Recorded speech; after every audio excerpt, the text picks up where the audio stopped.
nyaya dzeupombwe. I think upombwe zvaoita hunonakidza. Hanzi naProverbs 9, stolen waters are sweet. Chingwa chinodyiwa pakawanda chinonaka. Kana chichinaka ndatichidyireka panonaka.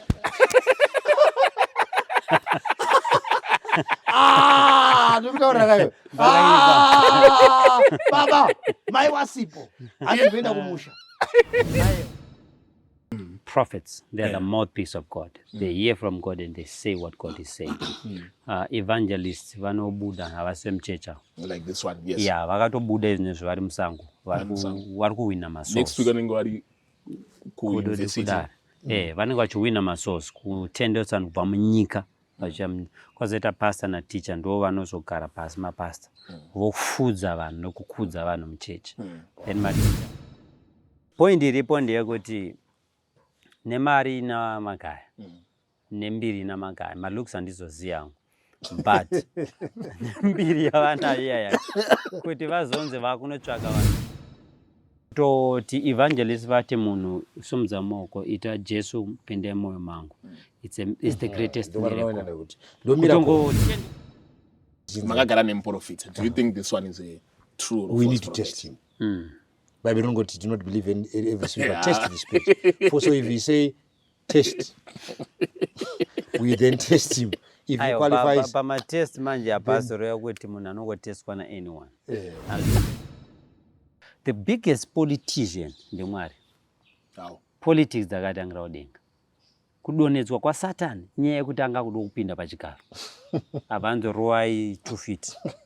Munobvanzi vhiri vadonera pano panyika. Politics mukuru kutaura na chokwadi chinorwadza nechechi. Kurwa munhu 1 svika wafa. But it's impossible. And that is impossible. Because your faith is not based or built upon miracles, but the faith is built upon Jesus. There is God. And is there good SDA vanovumire? No. I think at this point, and as I said before, even in my previous podcast, I'm not speaking for the church. Why I'm saying this? Yes, it's terrible. It's actually not. I'm not on a better position to speak for the church. But I know the SDA and it says ukaenda Zambia, president wa Zambia. SDA Chile. SDA kupisa. Ndizo so saka kana church SDA ichiti no to politics, no rota Chile maifana kumisa church. So the fact that the president church no accept as no roti church inotendera nazvo. Zico is a journalist. He comments on doctrinal matters. Whatever gives Zico $1 is what he will publish. At best, he's a journalist.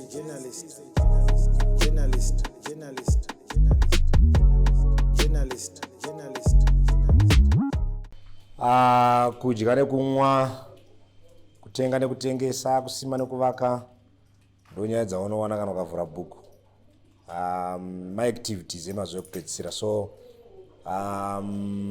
today, because ndonyaya dziriko, ndasvika pa-site iri kuvakwa. I think you can see it's a beautiful site, and basa riri kuitwa panapa riri kuitwa inonzi Grey Homes Construction. Grey Homes Construction vari kubatsira kuti chiporofita chizadziswe. Parapana chakaipa. Because kana uchida kuvaka imba yako vanokwanisa kukuitira basa iroro. So indauya kuti you understand kuti ndonyaya dziri kuitika muno muZimbabwe. Zviri kuitwa nevanhu vatema. Beautiful sites. I think ndatangira pane site yavari kuvaka ine imba diki kuti uzive kuti even uda kuvaka a small house. Grey Homes vanogona kukuitira basa iroro. Vanovaka also double stories. They do a lot of stuff from construction. Vanoita interior designing, a lot of things that they do. So ndoda kuti iwo utsvake veGrey Homes. I know kuti kana munhu mutema ane musha avaka zvake zvaita. Whether uda kuvaka kucountryside, kumareserva, vegrey homes vanogona kuitira basa iro very cheap affordable price. Chimwe chandimuvha kuti ndiwe inyaya yekuti vegrey homes anotungamirira grey homes vanotya Mwari, so you are safe in terms of kuti havaberi hatsimbavha kunaona kuti ukazovapa mari yako also unodzamarawa kuchema, but vegrey homes you are safe with grey homes. So come tsaka vegrey homes vabate pamadetails auri kuisirwa pasi, vakuitire basa rauda kuitirwa, vakuvakire kana zvadaro zvako zvaita wonderful.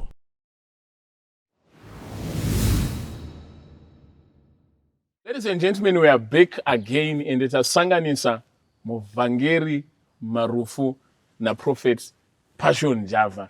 And the plot's twist becomes so interesting because I don't know what's the issue with Makalaza Manga Pika Aya Mawirana Maronga Gachi. What are you planning for us? Remember, grey is not a color, but it's a mixture of black and white. Black and white. Yeah, it becomes grey. Grey. Saka you find kuti kana paita team yakadai so igango. Yeah. Tine journalist, Yes. tine evangelist, tine prophet, yango wa gango. So I think it's prophetic, even masisa acho futhi. Yeah, even tempo yacho. Everything is tight. Panja rwanya yegango ndo vandafunga evangelist Mparinga vanobva vati munhu akanzi naMwari uchauya muwanyama imwe chete, mudzimai achasiya murume achasiya baba wake muwanyama imwe chete. Sikanzi kana weni madzimai hobho rinenge ragango. No. I have a different opinion on that. Yes. And for this reason, Yeah. shall a man, M-A-N, not M-E-N. Right. Apanatora men is plural, but Patora is a single form. Shall a man, M-A-N, leave his father and mother and be clinged to his woman. And what that scripture simply was saying was Jesus Christ is going to leave heaven, come on earth and be married to the church. It has nothing to do with the gunguro na gangara na baluba na. Powerful. But ndo vhesi rinoshandiswa kuramba barika. No, that verse has told vanhu kutora Jesu. Ndosaka pakanzi a man, hapana kunzi varume, pakanzi murume. Alright, so tinobvunza barika muBible. Of course. Names nawakazi too. Ndinotodo, but you know, Because hanzi kana one mukadzi achinaka munakiro waanoita. What more kana vawanda. hazvizoshande zvidaro. But you'd find kuti kwakaiswa mutemo panyika nevanhu wekuti one man one wife. Orora oiswa ring yako. Movaka imba. Musararame semhuka. Which is very good. Which is very good. Culture yedu yekuZimbabwe mbaiswa mutemo yakati unonorora kukadzi wanokwanisa kuchengeta. Yeah, you would find good you can go on a culture and I still say on a church. We say one man, one wife. One man, one wife. Yes. I'm ready to be top up mvangeli. No. I think one man, one wife is Akusi kutyere mudzimai more proper. No. I think polygamy comes with a lot of troubles. Yeah, ine matambudziko mazhinji. Even if you check biblically, vakatry kuita polygamy. Abraham, ndo nyaya Isaac na Jacob, even up to this day. Isaac na Esau. Esau na Jacob. Pa mwana wa Abraham, Isaac na Ishmael. Isaac, na Ishmael, exactly. Up to this day, I think mawars are kuitika in Palestine. Ane chekuita nekuti vamwe vari kuti tiri vana vari kubva pana Isaac, vamwe vari kubva pana Ishmael. Nyaya yeland ichiri kunetsana nhasi. Nyaya yebarika, even vana vaDavid, we know of Absalom. Hanzi Absalom anga akubata madzimai ababa wake. Chirara nawo futi. Barika vakakamburana futi. Ipapo futi ukaneta chete wafana wana wabainini. Vanokupindira. Do you know kuti Solomon akasvika pavakadzi 700? Ndo vaiverengeka, but vaDavid havana kukona kuverengwa neBhayibheri. Mwari vakazomisa David kuti no, usatora vakadzi vausingakwanise. Paitokwanisa isangotaura kuchengeta nemari, because David anga nemari. But nguva chaiyo. Kuti kana usakwanisa kuita mukadzi wano nguva, semabasa edu Susana Java, wazotora tu haizvimeke sense. Nguva chete, mbomira pakukambura, mbomira pamari, chichongomonera nguva. Ladies and gentlemen, Zigo is a journalist. Angotange nyaya isina kwairi kuenda. This is an introduction to what we want to do today. Batina upana pa men of God, evangelists, Marufu, na prophets, Passion Java. And we want to talk about the current issues that are affecting or that are concerning men of God in Zimbabwe. We are going to hear what they think or how they would approach a situation like that if they are in such a situation. Muri kuramba barika varume andorida imimi. but mutemo wechechi ndakapinda ubvume. Vhangeri munoridere barika. Ndotora chokwadi. Mukadzi wangu kumba haabvume, saka ndomboitanga nyaya iyoyo. Mutemo chechi yangu haitobvume, saka ndomboitanga nyaya iyoyo. Semunhuwo unongodawo. Alright, recently pane issue yavamagaya iri kutrenda. It's a sad issue because hatitarisiri kuti mamen of God anga achitaurwa munyaya dzakadaro, and vamagaya has been in jail. But nyaya dziri mukoti dzinonzi kuti sub judice hatikwanise kuzopa kuti tiri kufunga kuti vari corrected kana kuti vari wrong. Asi isu tinotaura kuti imimi Marufu munogona kunge muri kubatika munyaya dzekubata chibharo, not only kubata chibharo or dzemagirlfriend. Why can't you just take more than one wife? That's not the solution. My opinion. I don't know what Prophet will think. I'm coming from where I believe the 10 Commandments still stands. Thou shalt not commit adultery. But I believe also adultery is one of my grounds where white breach marriage covenant. Kana wakati vaira vacha nyama imwe, as Matthew 19 says. Chisamta munokura vairo takawasika pakutanga akaita murume nemukadzi. Saizvo murume anoseboka kana maikona matira mukadzi wake vaira vacha nyama imwe. Izvo Mwari asanganisa akaparirwa munhu anoparadzanisa. So if I said ndozvandinoda kuita, ndotora mukadzi wangu, ndoti ndiwanda naye. Ndikaita miko kuti ndichava naye. Ndikabreacha ndikanotaka kunokambura kumwe. To me it becomes adultery. Ko ndikagara ndisina kuita mhiko yekuti ndiwe chete wandichava newe. Ndinewe kunogona kuita agreement yako nemukadzi wako ka yekuti kabo rako. Yeah, that agreement is valid. Kunogona kuita agreements yayo vachiwira but ndikuti biblically. Biblically now. It changes everything.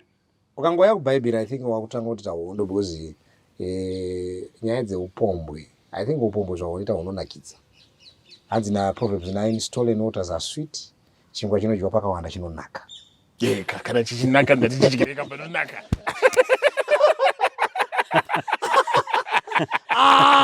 Ndikutaura kayo. Baba, mai wasipo. Andipenda kumusha. Aiwa, kuti vatoripo ndonakidza wese akadai pasera. Manje lesimatendo kari. Aiwa, makaenda Indane gore nei 13. 13. Ndiri birthday. All right. So pazvimwe zvese zvitiri padhuze because now listen. We hear these stories. Counseling sessions. We also hear guys arazigwa notaura. Tinozwa nawo havhakeri. Takazorowa pale. Inyaya dzatinonzwa nevanhu vane kwachidzi experience. Nyaya dzema-threesome. Why should we also pretend? Mafoursome nechi. Vanhu vachirwa Congo dust, vachirwa hadzi ready top. Arazigwa anoziva kuti. But manje tikavabara semunhu wamwari tinaka kuti hanzi. Muri kuti chikwa ndizvizive. Zvakafanira kuti ubvunzo ndiyapresa ari kweri. Ndoti ndiani. Kwatoipo. Azive also zvaanoimba. We listen. Yes. Kwete kuti tine intention yekuda kuzowafollowa zvavanoita because I know kuti all these guys vamwe vanoimba because havana mutemo waMwari muupenyu hwavo. Vanoimba pamwe pacho vanoimba zvinhu zvinobatsira society, pamwe pacho vanoimba zvinhu zvinopesana nezvatinotenda. So we need to know zviri muwani. Saka zviri muwani toziva. Tinotonzwa munhu aitaura shama ndakamurowa munhu ndakazomupakata ndikamurera mukitchen ndikamu. Tinonzwa nyaya idzodzo. Inyaya dzedu even padaro kauya. Nyaya vanozvizwa rimva. Waruti ndine chiwana. Unonzwa kunaka kwazo nyaya idzodzo. Aiwa Zigo. Saka ndoita sei? Because vanenda kukudza nyaya yokuda kundipomera ndamupomeri. Ora saka dzimu unodya. Dzimu unokambura. Hazvina kuipa. Tinomirira zora ndinobatwa. Pakasana batwa ndikapiwe munhu. But listen. Munogona kuti asachiwenga aiti akambure achiita sei mbazo buda. Saka I understand kuti upombwe temptation yemunhu murume. Kuda kukambura temptation yemunhu murume wese. Temptation or nature? Nature yawarume. Nature yawarume. Kana iri sinful. But I think it's a sinful nature. Kuzonoita ndokwa sinful nature. Kungonzwa it's normal. But I don't know to what point.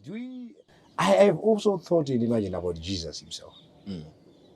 because book naHebrews rutanzi was tempted at all points yet without hanzi sin. naJesu Satani akauya kwandiri akashaya chake mandiri because ropa raJesu ranga risiri raJoseph ranga riri ramweya mutsvene but hanzi naDavid munhu hanzi naJob munhu akazvarwa nemukadzi ipapo patochinja zvese pova pano kwete naAmerica asati akambochwaburwa akazonozvarwa nemunhu atowe chikadzi. Now tobva tazoenda naDavid hanzi in my mother's womb I was conceived in sin, meaning kuti uchitongonziwa kufomwa mudumbu ramai iwo chivi chatomauri ndo pacho pata kuti ukafa usina kugamuchira Jesu akutongoenda kugehena because so vanodika unoenda kugehena aiwa ukasvika pa12 years zvichikwira hazvichadaro because wane choice yekuita zvakanaka nezvakaipa. Pada kuenda panyaya yekukambura mabvunza nyaya yamagaya ini ndida kuanalyze handisi kuti magaya ari wrong or right kana vanhu vari kumusunga vari wrong or right kana handiziye handida kuanalyze kune vanhu vakaita chimbomero svika namagaya kana kwandiri hatiende kwauri Zigo uri journalist unorova masutu une mari weyako yaunotomari mota dzako dzedze vasikani vangano vanosvikanda pauri vakati one day will that make sense kuti wakunomanikidza munhu kuti bvisa hembe?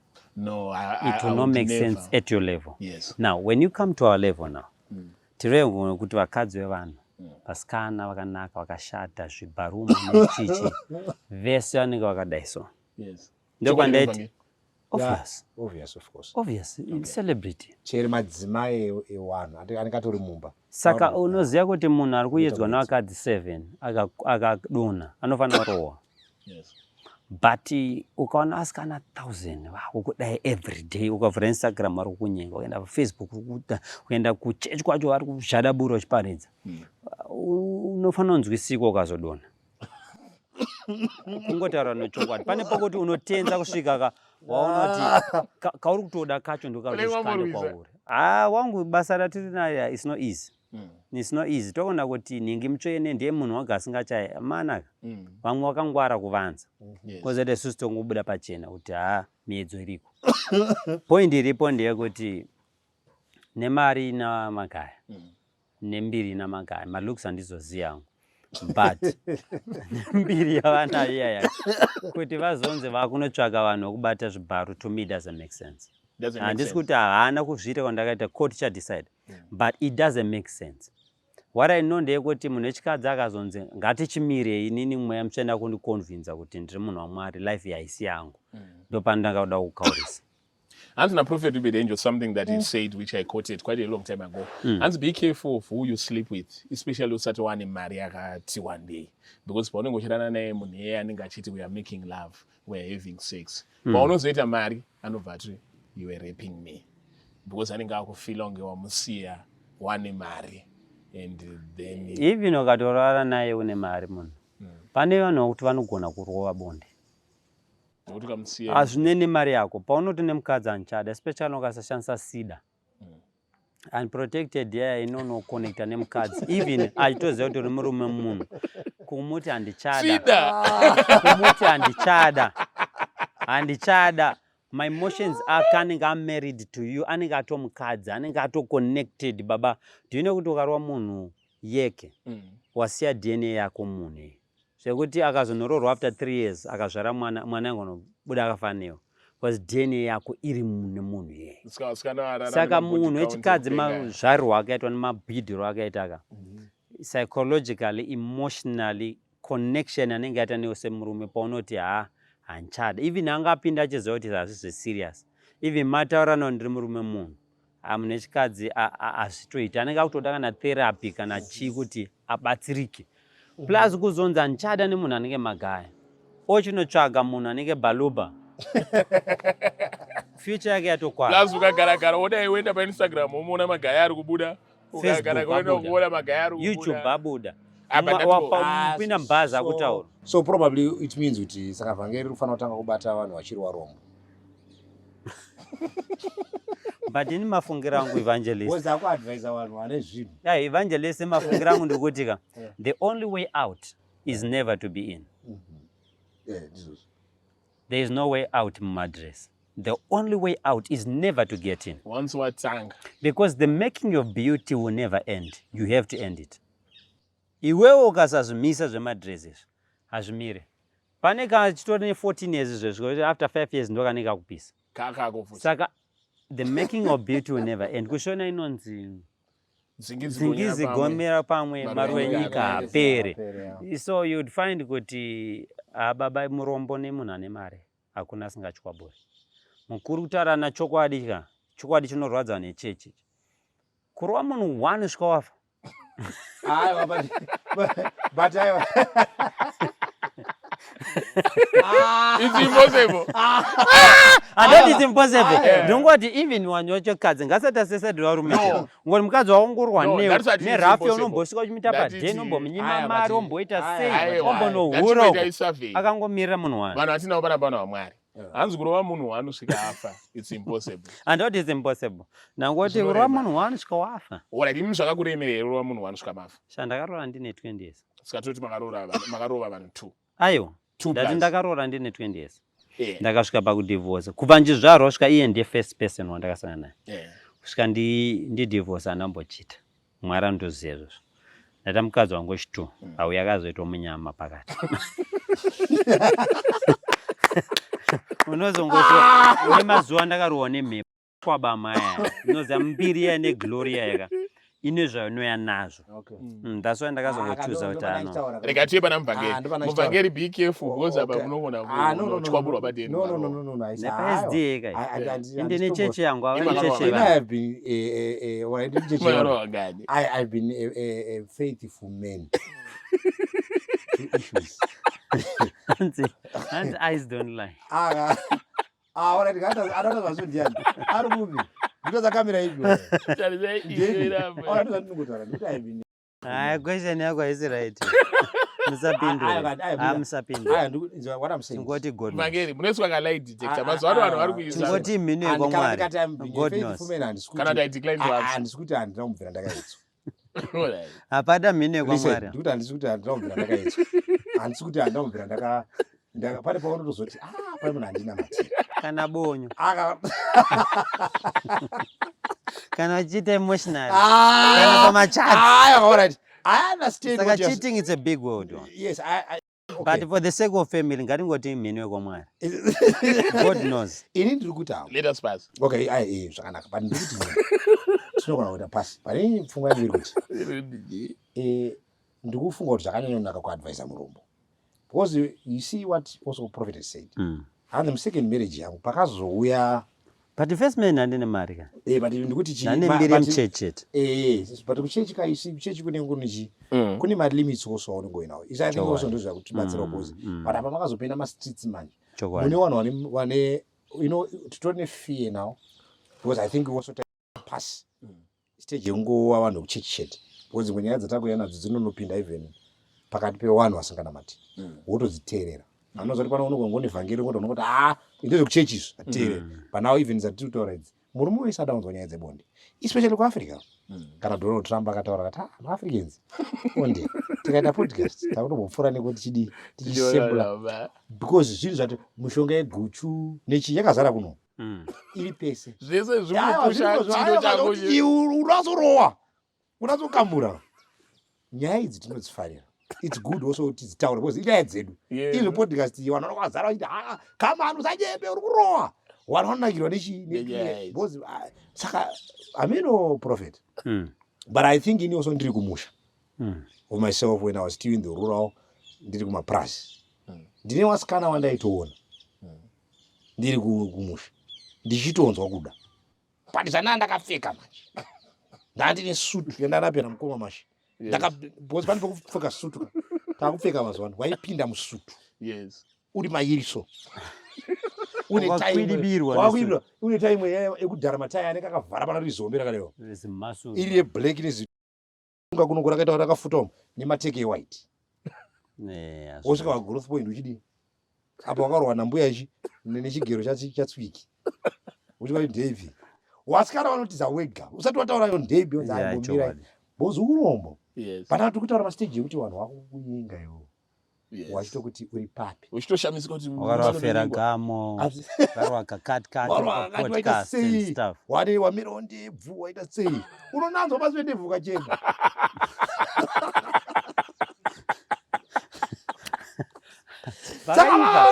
ndipata kutaura kuti panguva iyi manje discipline now becomes important. hanzi nababa guti flee fornication. Tiza bhaibheri havasi baba guti bedzi. Bhaibheri vana vaKorinto kutanga 6 inoti tizai upombwe. Zvivi zvese zvinoitwa nemunhu zviri kunze kwomuviri asi anoita upombwe anotadzira muviri wake.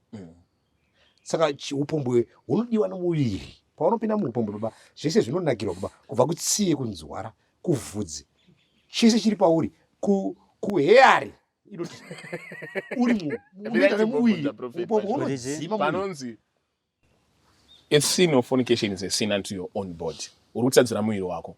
But ini pandoita fornication muviri wangu unenge uchifara unenge uchitoti ndonzwa kunakidzwa dzokorora ndiri kutadzira muviri wangu pakai iwo muviri wangu uri kutocelebrate. No, sin is in 4 dimensions. First dimension, which we are not aware of, is when we sin before God. Patotadzira Mwari. Number 2, pano kuzvitadzira inini. Yeah. Kozoita number 3, kutadzira mukadzi wangu. Then ndozotadzira vanhu.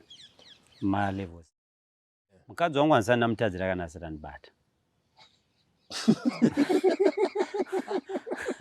Ndosaka mawana achitanga muzoro basi. Chikuita kuti unobvisa mari next month anditi. Zigwa akuchata ari kuroora musi wa13 December. Pari kuenda unochiroora munhu wako is because wasi kuziva zvaari kuita. Anogona kutoroorwa naSparks izvezvo. Wakagara panapa. Nokunzwa. Saka haasi kukutadzira kusvika pauchazovabata kuti wairoora. But chikuita kuti muroore kusatoziya. Saka hazina kukutadzira. Musi wauchangoziva kuti Sparks akaroora. Watoitirwa chisini. Watotadzirwewo. Saka zvausingaziya unotadzirwa. But Mwari anoziya zvese. Mwari akutadzirwa. Iwe chinozonzi you are sinning against your own body. Body chikunakirwa mukuru ndechekuti anomuona iyi haisiriyo iri kunakirwa. Kune inonzi don't you know that your body is the temple of the Holy Spirit. And body kutaurwa isi iyi. Soul yako. A man is a spirit that lives in a soul. So soul yo ndo body. Soul is the mind, the will and the emotion. Amababata. Saka my emotions ako manje wakumatadzira because wakumaendesa kuma age. My emotions ako were built by God to connect with one person. But wakumaisa everywhere. Pari kuona pono paipa wakumaisa kuasingafa akazombosha sangana nereality. Papono katenchi tora ma tactics. No. That's an act. You can never learn from pornography. But you can get addictions and your sexual life can be messed up. It will put you in a life you regret later. Masturbations and stuff. But the point is, ukana munhu akutorarama life masturbation, you are sinning against yourself. Because your body, which is your soul, was made for you to connect with God. But those things disconnect with God. Watozvitadzira pachako. Saka unogona kunakirwa zvako. Of course, izvo zvazvonaka. But ukonziva kuti chichichika. Iwo ukapfuura pane chichichi unonhuhwirwa. But nguruve inenge ichinakirwa. But hazvirevo kuti haichazi chichichi because nguruve ikunakirwa. Nguruve is sinning against its own body pakucha chichichi. Yes. But iri kunakirwa. Ladies and gentlemen, topic yebonde inonakidza vazhinji but tinofana kupfuura because hatiraramire bonde. Tine ma men of God panapa, Prophet Passion and Evangelist. And then the previous ones, men loved by God. Men loved by God. Ndini David of our generation. Mwari wangu ndida ndakadaro. Ava ndo ma men of God. Ndo vanoda Mwari.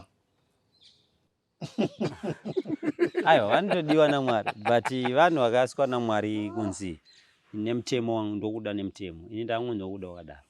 So you can live anyhow. Aiwa ukandakadaro ndofana edze. Ndinototya Mwari, ndotoramira Mwari, but Mwari wangu ndida ndakadaro. Okay. So now we are getting to another topic, affecting men loved by God and men who loves God. Topic yema miracles. All right. Prophet Passion have performed countless miracles. 100%. Whether real or fake, 100%. God knows. Evangelist Marufu, vanoti ava specialize kuma miracle because anenge asingada kuti prove achi. And but I need to say, you can prove. but right now ma men of God mukupomerwa mhosva yekufeka ma-miracles. To people like ana Evangelist Marufu anobva vati mazvoona ka kwamune muchimhanyira, and then ana Prophet Passion, we don't know.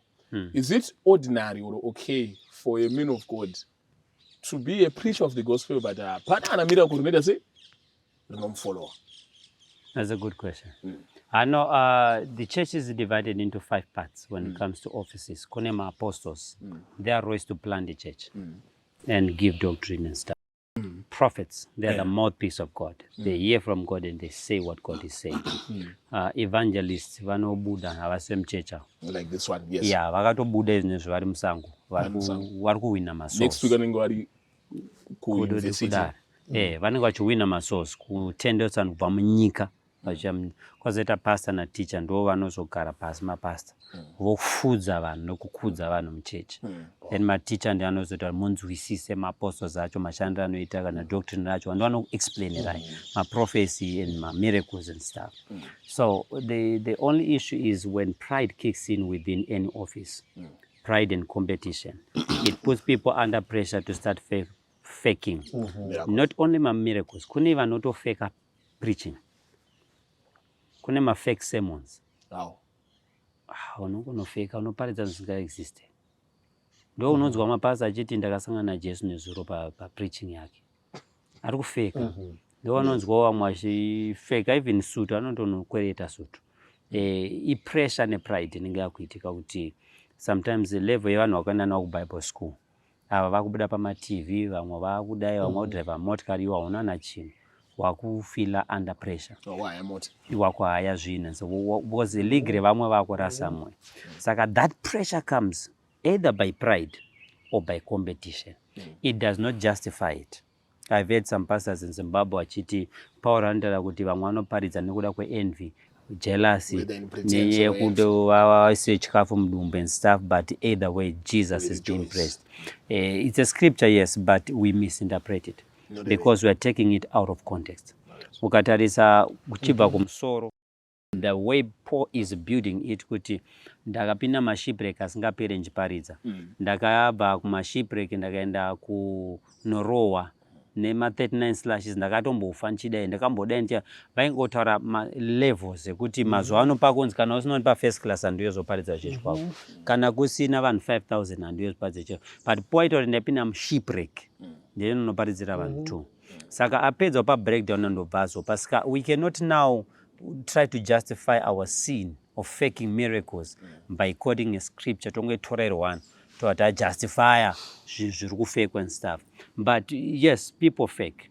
But according to me, people fake because of pride and because of pressure that comes by competition. Kuti mwangu akuzadza rikandibhadhare vanhu vanouya kubva kana kumamwe vasinei naJesu zvidhakwa anongobhadhara muzare ndinzi ndakaita se ndakazadza and stuff like that. So kune ma-fake crowds anoitwa nemachechi. Kune ma-fake crowds. Kune ma-fake members ofwa mari kana ma-donations kuti vauye kuchechi. Kune ma-fake sermons. Unoparidza message yati DJX. Unotoba message waparidza. Saka ma-fake haasi kuma-miracles engonzi gara pa-wheelchair. Unotoya on the fire. Otanga manya stuff. Vanhu vakawanda vari kufeka zvakuwanda, but it's because of pride and competition. Kune vakusarira mumashure. Pachona anobuda achiti building yangu 14 million. Ogugula otoiona kuti iyo. Iwo otaridza kuti ndine sapasta. Pane pakupisa. Apachaita. But mufangeri, muministry yenyu mamiracles akakosha. Because Jesu akati signs, miracles and wonders shall follow those who believe. Yeah, I think they are important. Yeah, you can't discredit that. But I think to me as an evangelist, is what prophet has said. I don't specialize in miracles because word evangelist, word create kuhondo. When you go back and check, rakanga word kuti kana kuhondo kana kaitwa zvaitwa madzimamba achirwa kana mambo akakunda hondo aimbocelebrata nevanhu vakari ikoko osimudza musoro wamambo wauraya kuti tetere star, it is finished. Pane munhu aiona hondo because hondo dzekare dzaya kune vaiona nevaita senevairwo ndo mavhangeri vaiona vaya vaizo because havaimbocelebrate ndo vaimhanya kumba kwakasiyana madzimai unokanda shoko kuti ahwina iye ndiye auya nevhangeri mutakuri wegood news. That's where this word saka tiri kuenda negood news hondo yakarwiwa najesu pamuchinjikwa akakunda. That's where we are here kuti tiparidze that good news to the world. But kune vamwe kavanhu mune mama offices like apostles, prophets, ninge anditi maapostles. Ayo, I think pane pamwe patisiri kubata evangelist naZigo. Pekuti kutoti evangelist vati munhu sumudza maoko ita Jesu pinde moyo mangu. It's the greatest miracle. Kutongotendeutsa munhu is the best, greatest miracle. So when you are preaching, vatokanganoletuma small. Ayo. Ese mamiracles ariko and ane madimensions. But atakutaura ndeyekuisa munhu pauche anofamba. Onzisumuka ufambe. Ndo paatakuita maerrors ekuti tomboti munhu iye akatsvagwa kuti last week anga ari pauche here. Vanhu vekumareno avo seasiri kutendeka indawa mhuri yake isiri kuchema paari kusumuka munhu chiremo. Sei tichiti after 6 years era munhu haasi muchechi haasi kutoparidza haana kana good news yaari kutaura kuti Jesu zvakandiitira topata kuita problem. Yeah, I think there's also a verse in Mark chapter 1 from verse number 31. Yodi Jesu akaenda kurenje kunonamata. So hanza ari koko vanhu vazhinji vakasara vachimutsvaga. Wadzidzi vakamuona vakati ishe vanhu vanokutsvagai. Saka naJesu handei kune mamwe maguta tinoparidza nekuti ndizvo zvandakauyira. Yeah. Akanga adedzwa kuti kune vanhu vada kutoitwa miracles. But Jesus denied. No, ndakazoparidza this good news. So ngatiende kune mamwe maguta timbosiya zvima miracles. So if your ministry now focuses much only on miracles, finding miracles, because your faith is not based or built upon miracles, but your faith is built upon Jesus. There's growth. Upon hearing the word. Yeah. It's so also Zigo. We've met miracles. Tiri ministry. Tiri pakawanda. Saka watonoparidza vhangeri mudzimba munhu ari kurwara. Wotonamata. Woenda uzofonera onzi pamanamata paya. Ndasara ndikapora. But then auchaise bhana manje. Bhana rinoti uyai kuno. Nemvhangeri mukuru. Inini ndinoita zvema miracles. Pauri kuya manheru because that is determined by God. Ndiye anodetermina kuti healing iri kuitwa akatipa simba. But Jesu akazonamata akati baba kana chibvira mukombe ngaupfure. Kusava kuda kwangu asi kuda kwenyu kuita. If God allows, yes, it shall be done. So my miracles are serial the primary goal of the gospel. The gospel is the good news to the sinner. Jesus died for you, he resurrected for you, you can be forgiven. And if one accepts that, it becomes a powerful miracle than the greatest miracle. Ladies and gentlemen, next you are the ones to judge. Ndofunga manzwa zviri kutaurwa apa. Toenda panauema prophecy. And the spirit, the testimony of Jesus is the spirit of prophecy. Vanonobva zviinterpreta zvakasiyana. Vamwe vanoti chiprofita chaicho kuparidza Jesu Kristu akauya. We have got prophet Pashon anokwanisa kuprofita munhu from 1910. Oro 1850 vachikudza ati ningi zvakadai. Chiprofita chakakosha here izvezvi zvekudaro zvekuti pa5-fold ministry tinoonawo muvhangeri vachitsigiranawo nemaprofita achitsigiranawo nemavhangeri pasina kuitirana godo kutiwo inini kana ndisiri muprofita then. But nature idaro manje munotonopikisana chete because inini kana ndakadanwa naMwari kuti nditi uyai kuna Jesu ndakasvika ndakaona pastor ari kuparidza achiti pfekei nyuma mini mucheche as long maya kuna Mwari ndakutonetsana newo because vanhu vakadanwa zvakasiyana and people have different belief systems. Saka doctrine kusiyana kwaro ndokusiyana kunoita vanhu. That's why vanhu vasingazonoite one pakuwirirana pamharidzo. Inini uchechi kwangu ndoti ukauya nendwindwi pindako.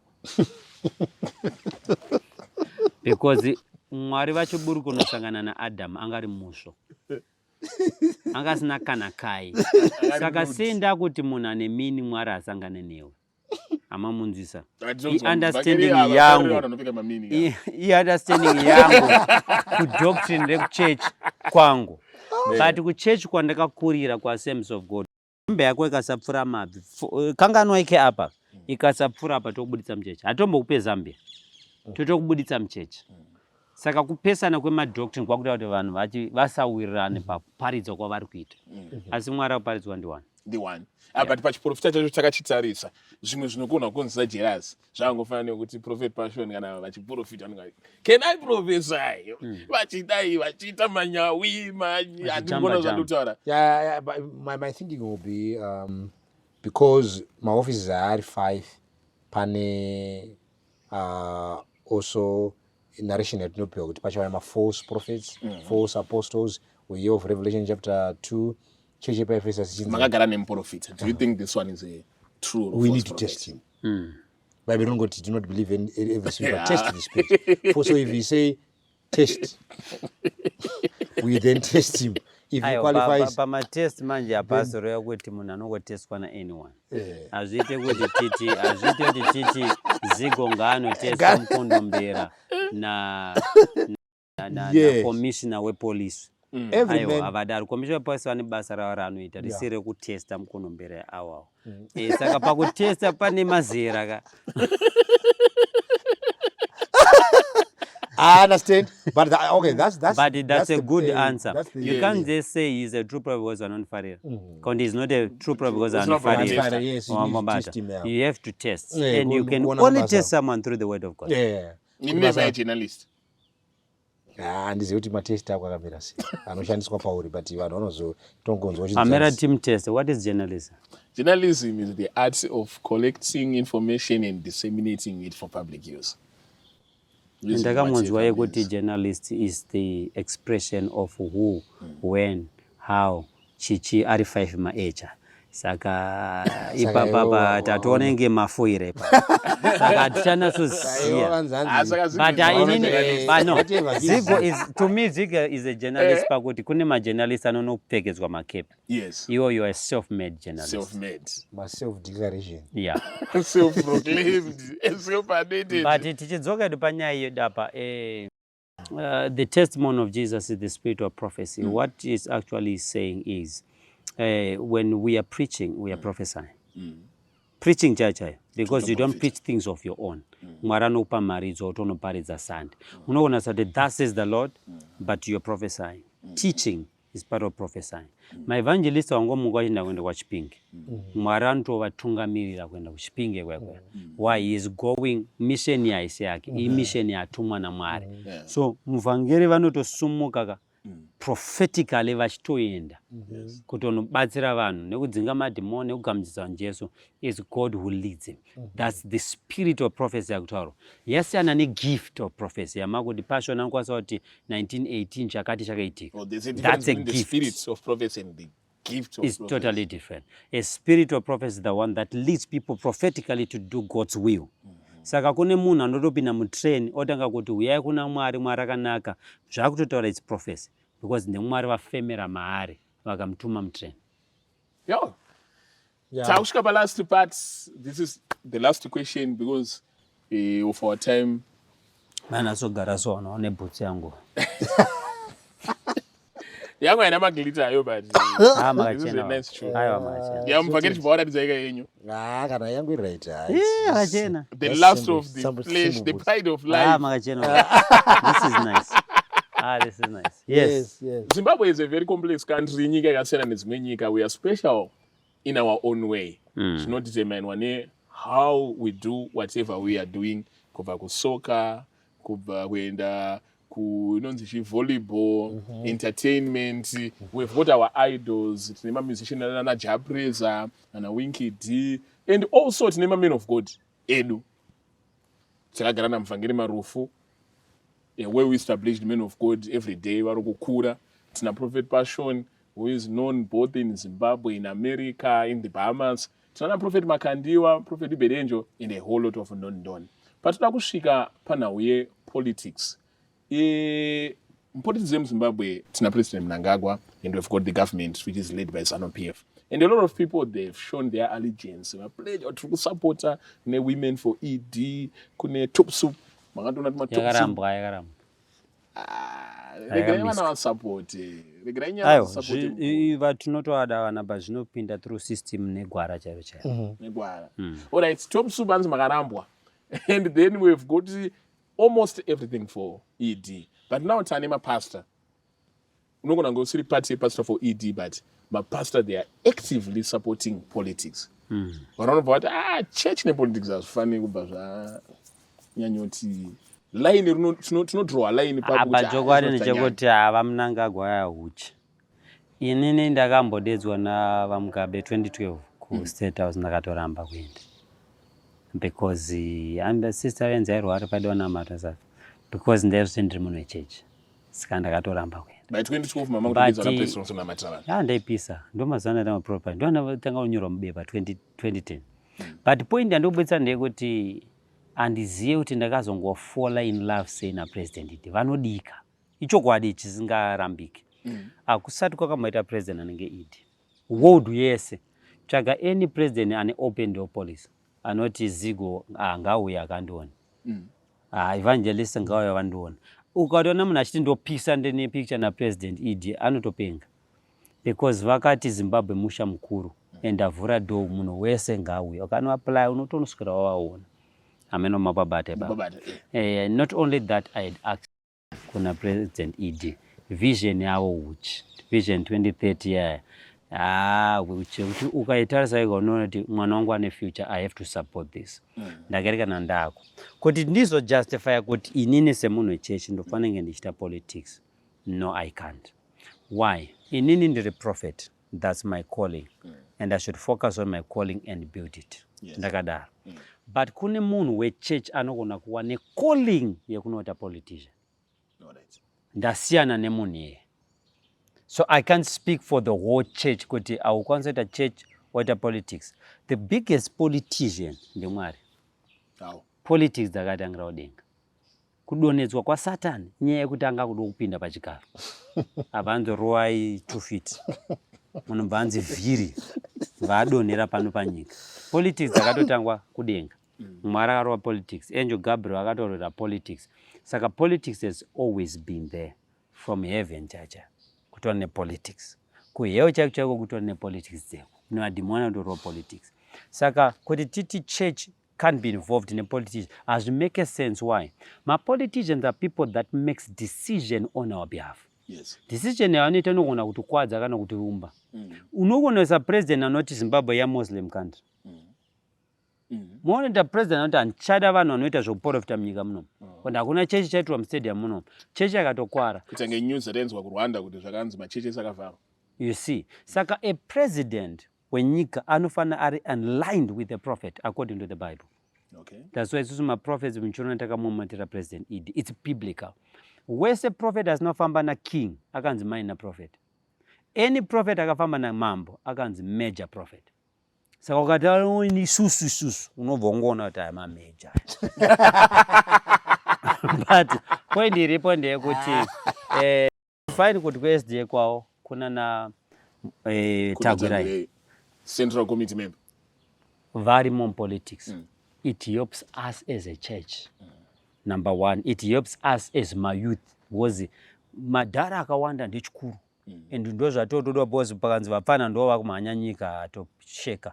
Madhara echikuru aripo, but panodiwo futika vapfana. Panodiwo chi my youth. Saka choona kuti vatagure mu youth. Vobva vaita mwari. Vobva vaita business. Saka understanding yacho is like a Moses wekuti ano intellect nema age groups akasiyana, madhara vapfana vari pakati. Church nyika vari pakati. Mari kwarombo vari pakati. Vanokura nayo. Takakura nemwana wa billionaire painetsa. Vakura vachito vakasheka. Vanga vakasheka. Vari nezvavari kusheka.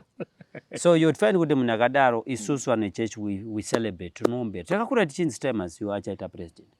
Tichitobona madam machurch kuti Stemasiwa ngapi because we would want a Christian to be part of politics. Saka vanoti vanhu vechurch vasete politics varitori right. A Christian anoprofesa kuti ndiri mukristu achioneka kuti ari kuita zvekure ukristu ungonzi tinongoti muChristian but atisatona ukristu wake. Is that what we wished for?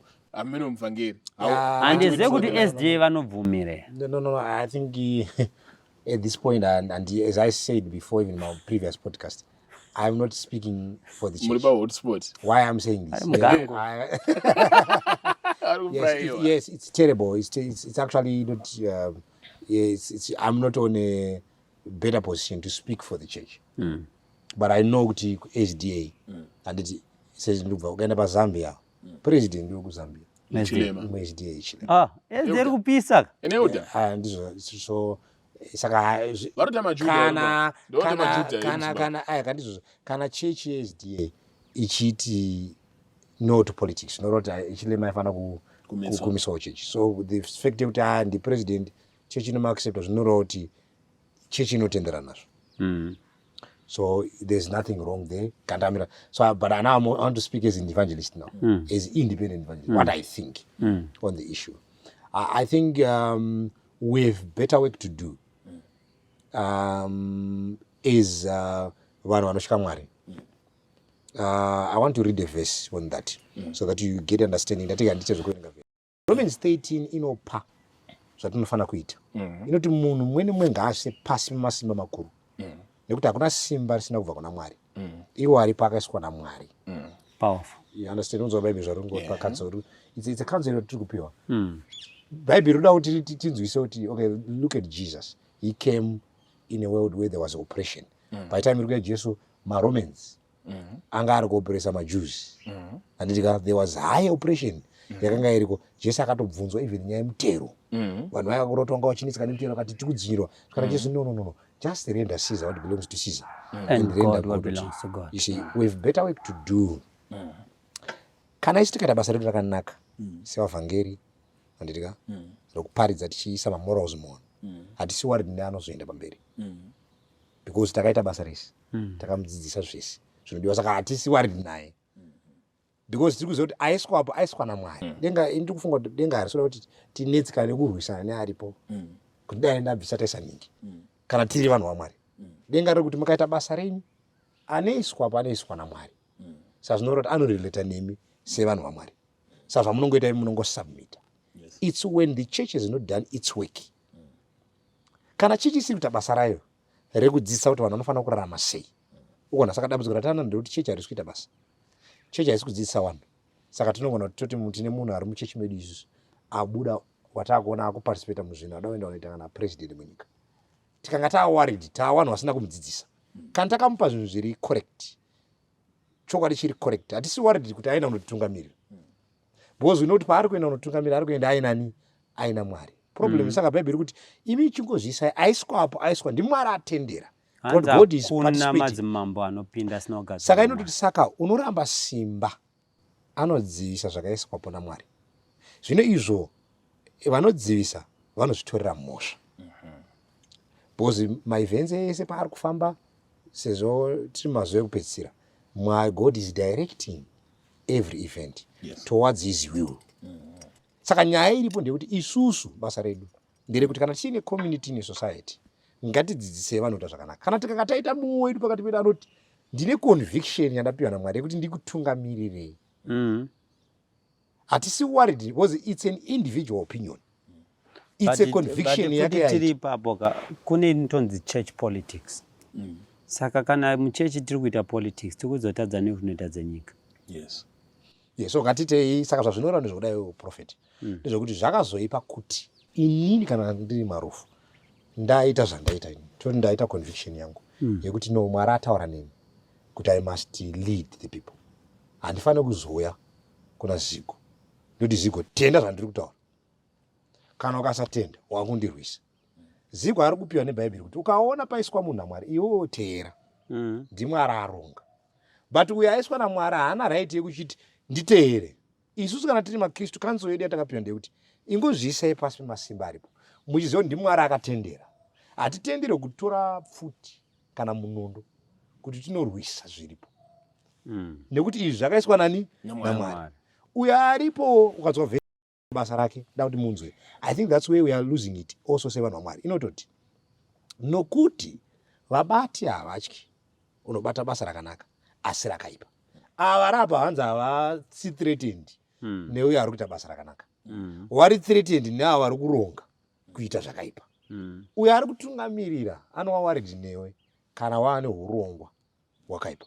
As long as you are doing well for the society, you're providing for the poor, you're helping kuti society, community igare ine mamoral standards, hapana anouya achikubvunza kuti uri kuitei. They are excited. They can actually open avenues for you because you are making society. Hanzi mubati haasi worried. Inobva yenda kuti unoda kutya simba here, ita zvakanaka ugorumbidzwa naro. Bhaibheri vari kutaura iwe ita zviri right because uri mukristu. Inobva yati nokuti ndiye mushumiri waMwari kwauri kuti akuitire zvakanaka, asi kana uchiita zvakaipa chitya nekuti iye haabate munondo pasina. Ubona Bhaibheri riri clear munyaya idzi. Why are we worried? Vari kutungamira. Let's do the work as a church. Let's do it well and proper. Even uyo ari kubata simba hanzi ukaita zvakanaka anodzidza pauri. Problem inovapo kana isusu tine mamwe intentions. Kana tiri makristu why are we worried? Ndakamborova parali ndakasumuka unosanda ndasonda chikoro balance nongoripo but chokwadi ndandinacho wisdom ndakashayikwa but chowana nacho ndakati pamberi na president ED. Yes. Ndakati mbava for ED. Yes. Ma H for ED. Varoi for ED. Ma pastor for ED. What it meant was nyika yese ndeya ED. Ono wese anosupporta ED. And what made me fall in love and support the president, chimbotarisai history yemapresidents unzi akasumudza nani. Unza kuna president kuzoita baba president. VaED ndi baba president. In this context, maatasa pa era ya president ED ndo pasumuka iwo anatagwira vaita mabilioni, iwo ana strive mabilioni, ana chiyangwa mabilioni and more, ana Scott wakomana vaichera gold musangwa vama multi-millionaire, ana Wicknell multi-millionaire, kusanganisira inini from Chitungiza millionaire and many more. Azviitike zvazvo mukuru. Tasa muno South Africa chamcha. Azviitike zvazvo kunzi muno South Africa mazosumudzwa ma independent black people. Maona zema restaurant emachima cheche warungu kuti president asvika gadzire platform yekuti munhu wese ngaabudirire. Makamboona successful inema independent Zimbabweans haitike in any country. Yo ana marufu. Successful farmers. No, I appreciate Kwani ma miners, kwani farmers, kwani chakat because of the platform he created. I want to throw a gem probably for what I would say it's important. I always want to say they must also remain a separate between the state and the church. They must remain a separate between the state and the church. Awa vari kuita zvavari kuita vari kutungamirira nyika vachidii. Chechi inofanira kuramba ichiita basa rero kutungamirira community nekuendesa vanhu vaJesu.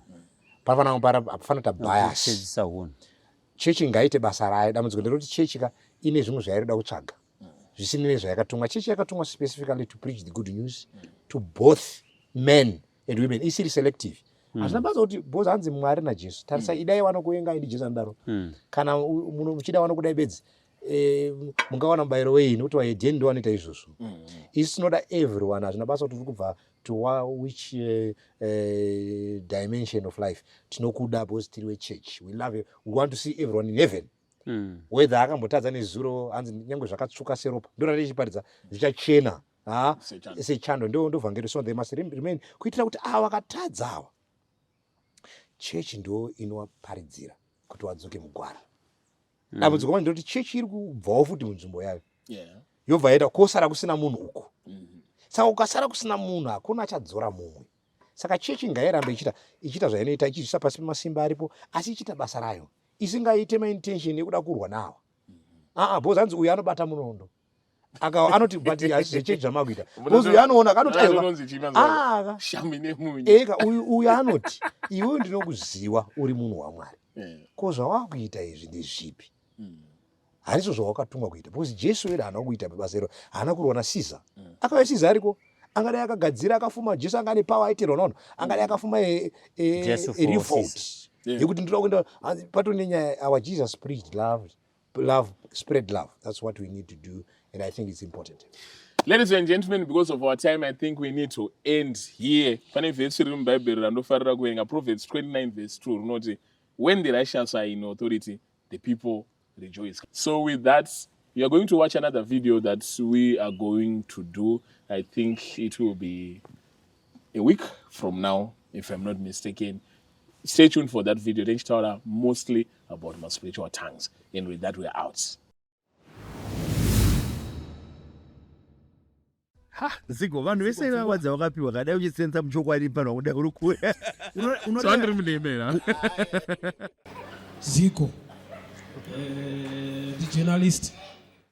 Ladies and gentlemen, muvhangeri Marufu akamboita video achindiwanzira chaizvo muchecho achiti mukuona Zigo akatogerwa zviri nani kudarika iwewe unoenda sei kudenga iwewe saka nhasi tauya nawo tikati no mapostori angogerwe nereza chete kuguzwa kutori nemabhabha anokugerai nemapanga zvokuti munonyatsobuda rakarova nhokonya. Muvhangeri kwatisei pano Haiwa ndasangana nemuteresi zvakare haratuma tizvozvo arisakawo zvekudya.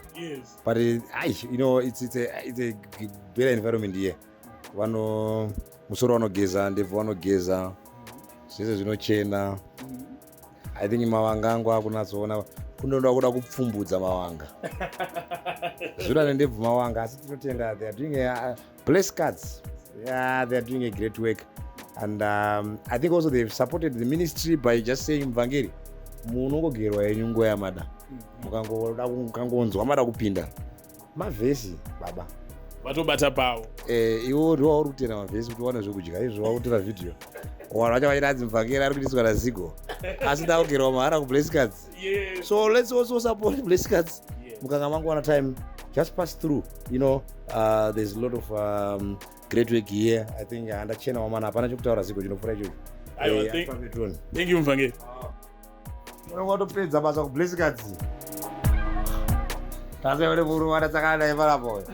Ndakatozovuka tone. No great galera. My brother, how are you? Ndio kama muri kuna tese tiri varume. But I think it's not fair. Zvinokuratidza kuti kupera kupita wani. Wasasaone pandiri. Ini ngandira kuroora handifungi kuti ungapinda mastages. Unoonekwa mumastreets uri kwakaga uida kuidhodza. Rera ndobhiza chaiyo. But how are my brother? It's a great man. It's a great guy.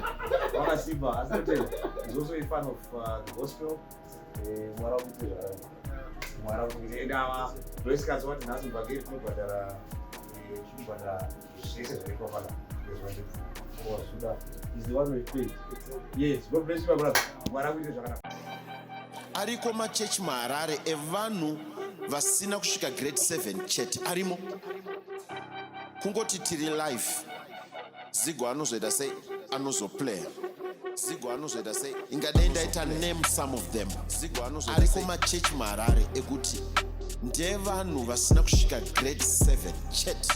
Grade 7 chete. Noenda paFacebook sonyasonoti munhu akasvika grade 7 anogara sei. Zigo anozoita sei.